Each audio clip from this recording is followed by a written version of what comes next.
प्रिय विद्यार्थियों, इस कक्षा में अपन उसी टॉपिक को आगे बढ़ा रहे हैं, मौर्यकालीन कला को। जहां अपन ने पूर्व क्लास में जो मौर्य कला थी, उस मौर्य कला की सामान्य विशेषताएं, राजकीय कला के जो विभिन्न स्वरूप है, उसमें से मौर्य प्रासाद जो अपने को कुंभकार करान में मिला, या फिर मौर्य जो दीवार है बुलंदी अपने पाटलिपुत्र से मिली, उसके बारे में अपन ने चर्चा की। और अशोक के स्तंभों के विशेष रूप से बारे में, अशोक ने अपने अपने अलग अलग उद्देश्यों की पूर्ति के लिए जो स्तंभ निर्मित किए थे, उनके उसमें किस प्रकार की कलात्मक अभिव्यक्ति थी, तो उसको और उसके साथ ईरानी प्रभाव था या नहीं, उसकी समालोचना की। अब इस क्लास में हम उसी की आगे ले जाते हुए कि किस प्रकार से मौर्य कला के बहुत सारे दूसरे अवयव भी थे जो अपने को स्थापत्य कला के रूप में यहाँ पे द्रष्टव्य होते हैं। जैसे जो अशोक के काल का दूसरी जो कलात्मक अभिव्यक्ति, यद्यपि उसके धार्मिक भावनाओं की अभिव्यक्ति थी, स्तूप निर्माण।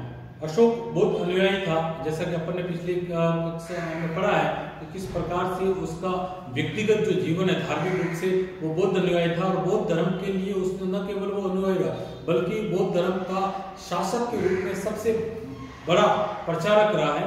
इसलिए उसने बौद्ध धर्म से संबंधित स्तूपों का निर्माण कराया गया, और उस लगभग ऐसा मानता कि 84,000 स्तूपों का निर्माण उसने कराया। सांची और भरूच के जो विश्व प्रसिद्ध स्तूप है, उसका निर्माण उसने कराया। उसी प्रकार से दूसरा जो वास्तुकला का अनुपम उदाहरण और प्रथम उदाहरण द्रष्टव्य होता है मौर्य काल में, अशोक के समय में ही, वो था गुहा कला। यानी पत्थर की जो गुफाएं हैं उनको काटकर वहां पे कलात्मक अभिव्यक्ति देनी, और वो है गया के निकट जो बराबर की पहाड़ियां थी, उस बराबर की पहाड़ियों में उसने 3 गुफाओं का निर्माण किया, सुदामा, कर्ण चौपट और विश्व झोपड़ी, आजीवन ब्राह्मणों के रहने के लिए। और ये उदाहरण उसकी कलात्मक अभिव्यक्ति के साथ साथ अशोक के समन्वयकारी भावना और अनुदार धार्मिक नीति का भी उदाहरण मिलते हैं कि जहां उसने बौद्ध धर्म के लिए स्तूपों का निर्माण किया गया, वही सनातन धर्म के लिए, इन ब्राह्मणों के लिए उसने इन गुहा कला के रूप में पहाड़ियों में अलग अलग गुहाओं का निर्माण किया। इस गुफा में 2 कोष्ठ, एक गोल व्यास का, दूसरा आयत रूप में होते थे। दूसरी जो अशोक के पुत्र दशरथ ने नागार्जुनी पहाड़ियों पर 3 गुहाओं का निर्माण किया, गोपी, वापी और पद्मिक गुफा। गोपी, वापी और पद्मिक गुफा जो कि आजीविक ब्राह्मणों को ही दान दी गई थी। ये जो सुदामा, कर्ण चौपट, विश्व झोपड़ी या गोपी, वापी, पद्मी में, इसको सामान्य रूप से परीक्षा में पूछा भी जाता है कि अशोक के काल या अपने दशरथ के काल में कौन सी गुफाओं का निर्माण हुआ।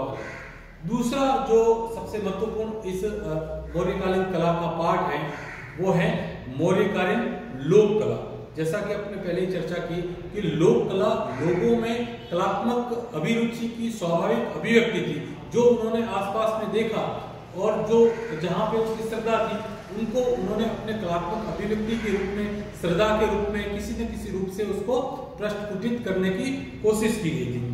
तो इसमें सबसे महत्वपूर्ण लोक कला के उदाहरण अपने को दिखते हैं, वो यक्ष व यक्षी की मूर्तियां। ये दोनों ही यक्ष और यक्षिणी सामान्य लोगों में लोक देवताओं के रूप में प्रचलित थे, तो उनको ही अपनी धार्मिक भावनाओं को उन्होंने मूर्ति रूप में क्या क्या है अभिव्यक्ति प्रदान की है। और इसमें जो उदाहरण मिले हैं वो है परखम ग्राम से प्राप्त यक्ष मूर्ति। यक्ष की मूर्ति थी जो लगभग 7 फीट ऊंची थी। पटना से प्राप्त यक्ष की मूर्ति, दीदारगंज से प्राप्त चामर ग्राहिणी की यक्षी की मूर्ति, और बेस नक्षत्र से प्राप्त यक्षी की मूर्ति। तो ये मूर्तियां यहाँ पे जो है मांसपेशियों की बलिष्ठता और दृढ़ता इसमें जीवंत रूप से अभिव्यक्ति हुई, क्योंकि उन्होंने इसको अपने रक्षक देवताओं के रूप में स्वीकार किया था।